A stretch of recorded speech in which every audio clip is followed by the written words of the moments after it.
الواحد بقاله فترة حاسس انه متنكد، ينام في نكد يصحى في نكد، حاسس ان اللي ببات فيه بصبح فيه، حاسس ان لما باكل اكله ما بقتش استمتع بطعمها زي زمان، الدنيا ما بقتش زي الاول، لما بيجي حد يكلمك بتبقى حاسس ان انت عايز تقفل الموضوع، ما عندكش طاقه اصلا انك تناهد مع حد. انت صح، انت صح. مش بتحس بكده؟ عمرك حسيت بالاحساس ده او بعض من الاحاسيس دي حسيت بيها قبل كده؟ لو انت حسيت باي حاجه من اللي انا بقوله دوت، انا عايز اقول لك ان انت مش لوحدك يا فواز، وان في ناس كتير زيك. تعالى بقى هنا جنبي في الفسحايه وخلينا نحكي، يلا بينا.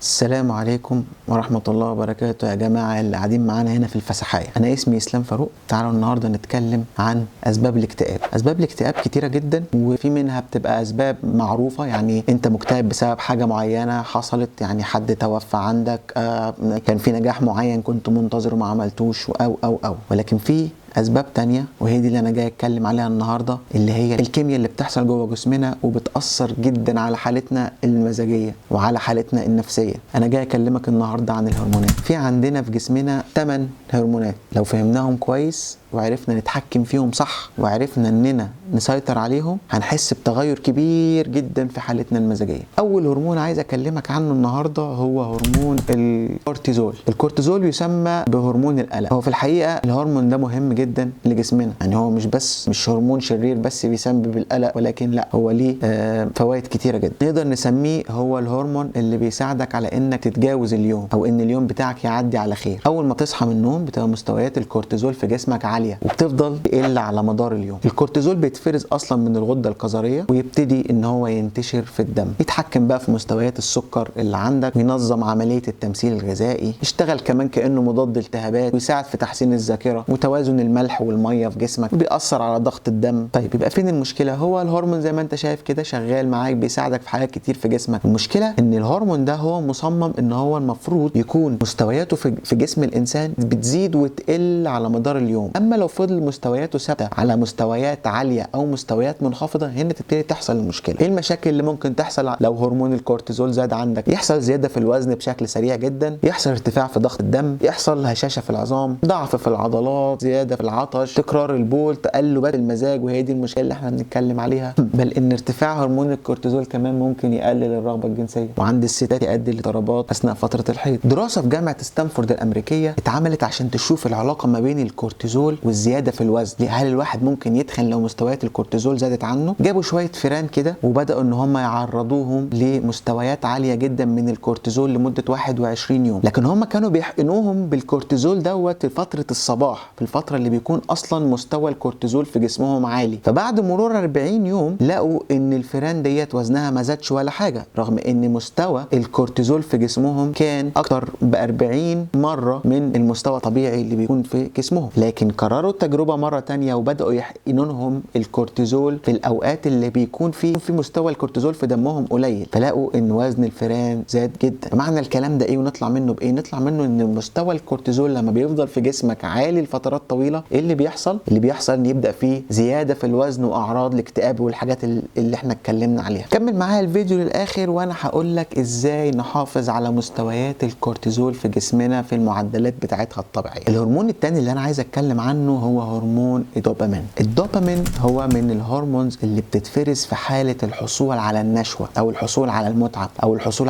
على السعاده. بمعنى مثلا لو مديرك قال لك برافو عليك على التقرير اللي انت عملته دوت، مثلا لو كلت اكله انت بتحبها ونفسك فيها، بيفرز برضو بعد اللحظات اللي ما بين الزوجين. لقوا كمان ان الاشخاص الاجتماعيين اللي بيحبوا يقعدوا مع الناس اكتر عندهم مستويات من الدوبامين في جسمهم اعلى من الاشخاص الانطوائيين. في الحقيقه ان في علاقه وثيقه ما بين انخفاض معدل الدوبامين في الجسم والاكتئاب. نقص بعض العناصر زي الحديد والمغنيسيوم والزنك في جسم الانسان يؤدي جدا لنقص الدوبامين، يخلي الواحد عايز ينام فترات اطول وحاسس باكتئاب، ويؤدي لنقص برضه في الرغبه الجنسيه. ومستويات الدوبامين المنخفضه بتخلي الانسان في حاجه الى تناول السكريات بشراهه، والحاجه الى تناول الكحول طبعا للناس اللي بتشرب كحول، واكل الدهون المشبعه، وطبعا ده بيؤدي للزياده في الوزن. بس في حاجه لازم ناخد بالنا منها، ان الانسان لما بيبتدي بيبتدي ان هو يحصل على لذة لحظية، واللذة اللحظية دي تؤدي لافراز دوبامين في جسمه، بتخلي مخه يفضل متعود على دوز معين من كميات الدوبامين اللي بتتفرز. بمعنى لو حد مثلا مدمن على مواقع الاباحيه، فهو شافها اول مره اتفرزت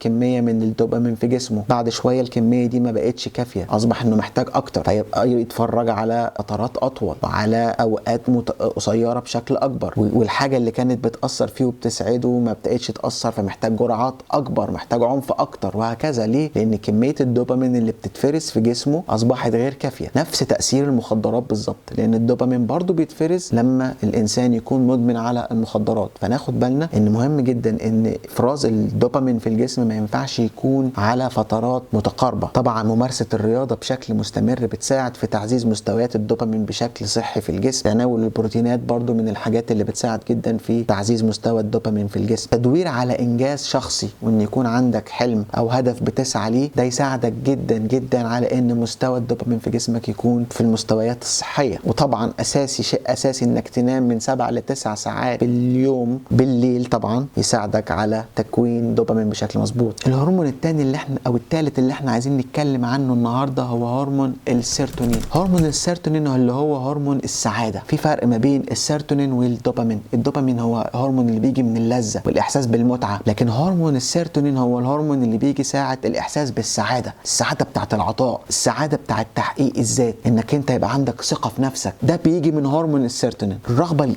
الجنسيه عند الانسان بتتعزز بوجود كميات كافيه من هرمون السيروتونين. طبعا لما بيقل في جسمنا الهرمون دوت تحصل اعراض القلق والاكتئاب والحزن، زائد ان في اعراض تانية عضويه ممكن تحصل زي التعرق الشديد والرعشه وزياده في ضربات القلب. طبعا من الحاجات اللي بتعزز وجود الهرمون السيروتونين في الاكل هو تناول البروتينات بانتظام، سواء كان بروتين حيواني او بروتين نباتي، الاوميجا 3 والاسماك والكبده، الله يمسيك بالخير يا عز، وطبعا الشوكولاته السوداء. ومن اهم الحاجات اللي بتعزز هرمون السيروتونين طبعا ممارسه الرياضه كالعاده، المشي والتعرض لاشعه الشمس والنوم فتره كافيه. الهرمون اللي معانا بعد كده هو هرمون الاوكسيتوسين. هرمون الاوكسيتوسين هو الهرمون اللي بيسموه هرمون الحب. عملوا دراسه في جامعه كليرمونت في كاليفورنيا، لقوا تقريبا ان الهرمون بتاع الاوكسيتوسين بيفرز في جسم السيدات بشكل مضاعف عن الرجاله. عشان تحس بالحب وعشان تحس بالسعاده اللي ممكن الهرمون ده يحققها لك، فانت محتاج تعززه في جسمك. الهرمون ده بيتعزز بالحضن. من حقنا نحلم بحضن يضمنا. بس يلا احنا هنا بنتكلم عن الحضن غير الجنسي، اللي بيكون الاحساس بالاسره، حضن ما بين الزوج وزوجته او حضن ما بين الاب وابنه. طبعا وجود الناس على السوشيال ميديا اليومين دول والتباعد الاجتماعي اللي حاصل والناس كلها ماسكه موبايلاتها، ده بيقلل كتير من افراز هرمون الاكسيتوسين في جسمنا. الهرمون اللي معانا اللي بعد كده هرمون الاستروجين. طبعا هرمون الاستروجين بيتفرز عند الرجاله وعند الستات، ولكن عند الستات بكميه اكبر وبينقطع عند سن اليأس. لما بيقل الهرمون ده في جسم الانسان بيعمل شعور بالاجهاد والمزاج الوحش، والستات اللي بتوصل لسن اليأس بتبتدي تحس بنوع من انواع المزاج السيء. ليه؟ لان لما بيقل الاستروجين في جسم الست بيبدا يفرز الكورتيزول اللي هو هرمون القلق اللي اتكلمنا عنه في الاول. برضو الهرمون الثاني اللي ليه علاقه بالسيدات اللي هو البروجسترون، برضو بيبتدي ان هو يقل في افرازه عند الستات من بعد سن ال 35. عشان كده تلاحظ ان الستات من سن 35 فما فوق بيبقى عندهم ميل اكتر ان هم يبقوا قلقانين او يبقوا عصبيين بشكل ما، وده طبعا بيبقى ليه علاقه بالهرمونز، بالتو هرمونز اللي احنا اتكلمنا عليهم او الهرمونين اللي احنا اتكلمنا عليهم دول. اكيد طبعا ان الاطعمه الغير صحيه والفاست فود والحاجات ديت بتاثر سلبا على كميه الهرمون بتاع البروجسترون في جسم الانسان. الهرمون اللي معانا بعد كده هو هرمون الاندروفين. الهرمون ده بيفرز عند الانسان في حاله الاحساس بالالم. لما الانسان يبتدي يحس بالم شديد يبتدي الاندروفين يتفرز في جسمه. تاثير الاندروفين في جسم الانسان عامل بالظبط كانك عارف زي ما الامريكان بيقول لك يو جوت هاي، ان انت يعني عملت دماغ جامده. الهرمون ده لما بيتفرز في جسمك انت بتحس انك انت ارتحت، انك حصل لك ريلاكس كده، ان انت بقيت اسعد، مش حاسس بالم، ما بقتش حاسس بوجع. طب ده اعززه ازاي في جسمي واقدر افرزه ازاي بجسمي؟ طبعا عند ممارسه الرياضه البدنيه الشاقه، ان انا جريت. برضو النشوه الجنسيه الناتجه عن الجماع ما بين الزوج وزوجته بتعمل افراز في هرمون الاندروفين. حاجه تاني حلوه جدا ممكن تزود كميه الاندروفين في جسم الانسان، وهي تناول الاكل الحراق. الاكل الحراق بيساعد الجسم جدا في انه يفرز الاندروفين. الهرمون الثاني اللي معانا بعد كده هو هرمون الميلاتونين، ده بيتفرز في جسم الانسان بصوره طبيعيه وبيبقى عند الاطفال بكميه اكبر. الهرمون ده عشان كده تلاقي الاولاد دايما اي حاجه بتبسطهم مع بدايه البلوغ كميه الهرمون ده بتتفرز اقل في جسم الانسان، عشان كده الواحد بيبقى اميل بعد كده للاكتئاب. الهرمون ده بيهدي الجهاز العصبي ويخلي الانسان اسهل في ان هو ينام بسهوله وانه يكون مرتاح. من الاكلات اللي فيها ميلاتونين بشكل كويس الشوفان، الذره، جنزبيل، الطماطم، الموز، الشعير. طيب احنا كده اتكلمنا عن الهرمونات وقلنا كل هرمون بيعمل ايه ونقدر ان احنا نتحكم في مستواه في جسمنا ازاي، ولكن خلينا اديك ملخص اللي هو يعني اعمل ايه يا اسلام في الاخر. يعني انا عايز احافظ على مستوى الهرمونات في جسمي بشكل كويس، ركز معايا هديك كام نصيحه عيش عليهم يبقى انت كده اتحكمت في مستوى الهرمونات في جسمك بشكل كويس. اول حاجه لازم تقضي وقت كويس ولطيف مع اصدقائك المفضلين اللي انت بتحبهم. لازم تحافظ على تلامس جسدي مستمر، تلامس جسدي غير جنسي اسري ما بين الزوج والزوجه، الاب والابناء، دي بترفع مستوى السعاده. تخطيط مشاريعك واهدافك الشخصيه، لما يبقى عندك هدف شخصي بيعزز جدا من احساسك بثقتك بنفسك. اعمل حاجه كوميديه، اتفرج على افلام كوميديه، او هزر مع اصحابك، او هزر مع اهل بيتك، كل اكل فيه سبايسي هيفرق معاك جدا. ابعد عن الضغوط وابعد عن القلق وابعد عن الحاجه اللي بتسبب لك ضغط وطاقه سلبيه. حافظ على اكل الصحي والدايت المظبوط. الدايت مش معناه حرمان، الدايت معناه اكل صحي. لازم تخرج وتشوف الشمس، لازم الشمس تتعرض للشمس وتلمس جسمك، ولازم تمارس الرياضه بشكل مستمر حتى وان كانت رياضه المشي. لازم تنام بدري وتنام ال7 ساعات بتوعك على الاقل. اسمع قران واقرا قران. بعض الدراسات العلميه اتعملت ان الموسيقى برضو ليها تاثير كويس جدا على افرازات الهرمونز. المساج برضو من الحاجات اللي ليها تاثير كويس ان امكن. الحب، الانسان يحب عيلته ويحب ولاده ويحب زوجته والزوجه تحب زوجها، والعلاقه ما بين الاب والابن والابن والاب. حاجه تانية غريبه جدا، قال لك ان مضغ اللبان طبعا اللي من غير سكر بيساعد على الاسترخاء جدا. لما تنام لازم تنام في الضلمه، ما تنامش في النور عشان يساعد في افراز هرمون الميلاتونين. الكربوهيدرات مهمه انها تكون جزء من طعامك لانها بتقلل الضغط النفسي، لكن طبعا تاخد بالك انها برضو من ضمن الحاجات اللي بتزود الوزن فتوازن. البروتين مهم جدا، الاسماك مهمه جدا. شرب الشاي الاخضر بيهدي الاعصاب وبيزود في هرمون الميلاتونين برضو. في النهايه انا عايز اقول لك ان في الاول وفي الاخر انت المسؤول عن قراراتك، انت المسؤول ان انت تبقى سعيد، وانت المسؤول ان انت مش عايز تبقى سعيد. الموضوع باختيارك، انت قرر انت عايز ايه. لو كانت لعبه هرمونات فانت دلوقتي فهمت الهرمونات ممكن تتحكم فيها ازاي. لو كانت سبب عالج السبب، واوعى تستسلم ابدا للياس. لو عجبتك الحلقه ديت اضغط لايك، اعمل اشتراك في القناه، ونشوفك في فيديو جديد باذن الله. السلام عليكم.